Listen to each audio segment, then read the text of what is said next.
This channel supports Extra Life in its efforts to raise money for the Children's Miracle Network. For more information about how to donate and join in their efforts, go to the link displayed here. Extra Life. Play games, heal kids. What up, everybody? This is your boy Blak Magus, and at home, not feeling well, so decided I need to cut some videos, and here we are. Hopefully, you guys have subscribed to the channel. Please do, as I'm trying to build it up a bit more. So, subscribe, tell your friends, all that, likes, blah blah blah. It's funny because this is the first time I've ever really done that in the video. Anyway, so been hearing a lot of news from the Snyder cut coming out, such as the cameo that's supposed to be in it, which I don't know why people are acting like this is new news. I thought it was already known that Martian Manhunter was going to be in it, and talk that he's not going to be doing Justice League 2, or him saying like, well, they didn't want me back for Justice League 2, even though he had said earlier that he wasn't going to actually come back and do Justice League a while ago. Then you had the news about there's only one scene that they actually filmed. Pretty much everything else was CGI, which has made people scratch their heads, as I believe they spent what 110 million working on this Snyder cut and all that stuff. And I just sit back and, like, especially when my friends send me stuff, because I just sit back and I laugh, because I'm like, you guys do know that this is not going to make the film better, and it may possibly make it worse. And here's the thing. Look, I'm not a Zack Snyder hater. I know a lot of people, when you hear people say, oh, it's going to be horrible, you're just thinking they're just hating. They're just Marvel fans or nothing like that. No, it's not that. This is my problem, and this is why I don't think that this is going to be worth the wait. Zack Snyder is a hell of a director when it comes to, like, visual action sequence. Like, say what you will about Batman versus Superman and Justice League, there are action sequences in those films that are, like, done very, very well. The problem with Zack Snyder is that he's not a good director when he's also the lead writer. And I know that sounds weird, but this is the thing. It's kind of the Michael Bay thing. Michael Bay doesn't necessarily make good movies because Michael Bay is way too involved in everything. The writing, all that. And it doesn't translate well. What translates well, though, for Zack Snyder is when he's not burdened with having to do the screenplay or carry the load writing. There are films where he's had some writing credits in, but he's not been the main source for it, such as 300. 300 was pretty simple. He just had to fit it into the frame of a movie. He didn't have to come up with an original story. But moved to Sucker Punch, where he had to come up with an original story, and it did not work that well. Flash to Watchmen, where, again, no original story, pretty much just copy the comic book, comes out okay. And other things, like, he didn't write Dawn of the Dead. He just had to take someone else's work and make it look good on film.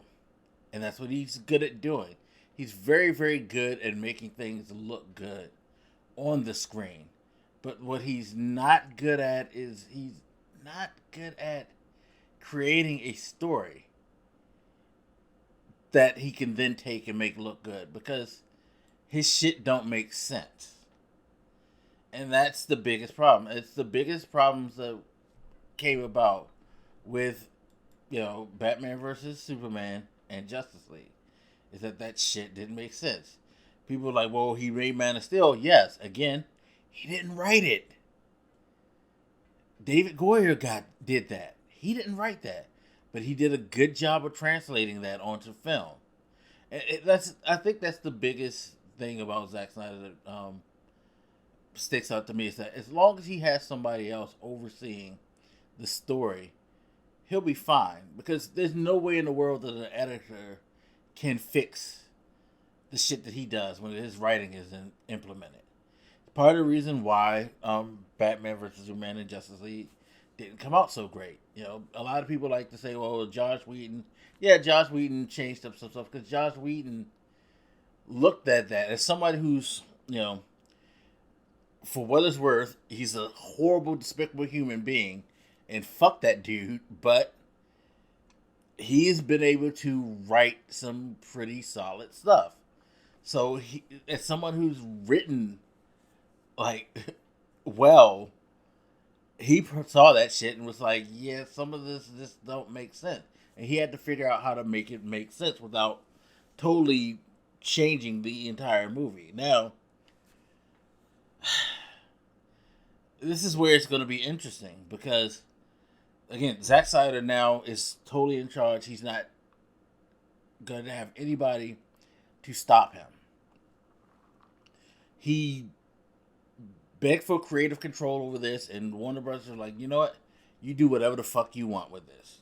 Go forth and do it. So, now he doesn't have anyone, like, holding his leash.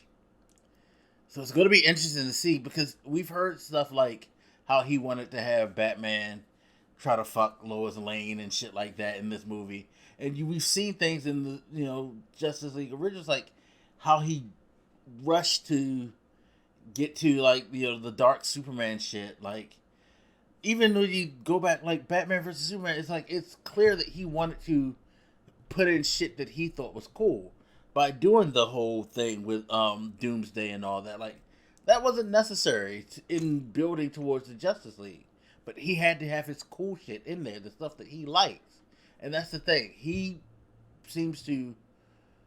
His whole style of writing and storytelling seems to be, I want to do some shit that'll look cool on screen. So let me put this shit in so it'll look cool. It may not make sense, but you gotta admit it looks cool.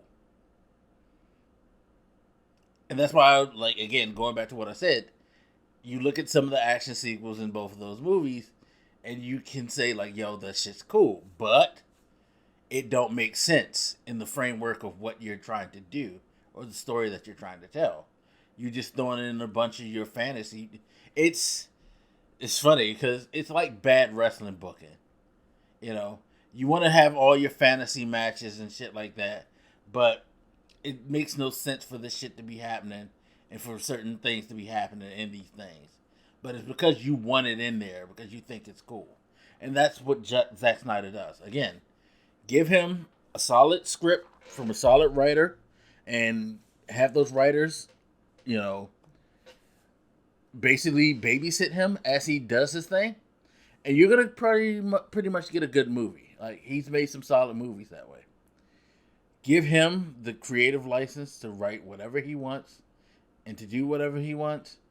I think you're setting yourself up for, if not a disaster, at least for mediocrity and something that's not going to end up being as well received as you would like it to be, which is what we got out of Batman versus Superman and out of Justice League, which is now why they're going to do this whole scramble, fucked up, like, we need to do a fucking, like, basically Flashpoint type shit to fix all this shit, which, yeah. Yeah. But yeah, that's how I feel about the whole Zack Snyder thing, so I wait. Hey, like, again, I don't think he's a bad director. I think he's a good director. I think that just the writing part isn't, like, the writing and the story part isn't his forte. He's a guy that needs to have someone guide the script, and so he can put it on film. So it makes an editor's job much easier to tie it together into a, like, very, like, coherent story. But like I said, that is just me. You guys seem to think that he is a great writer. Maybe, I don't know. I would love to know your feelings in the comments. So please make comments. Like, hopefully you make constructive comments and not just like spew hate, because I'm not, you know, blowing your guy. But yeah, definitely, I would like to know like what you guys think. Anyway, as always, feel free to hit me up. Let me know what you think, and I'll holler at you later. This your boy Black Magus, and I'm out. Deuces.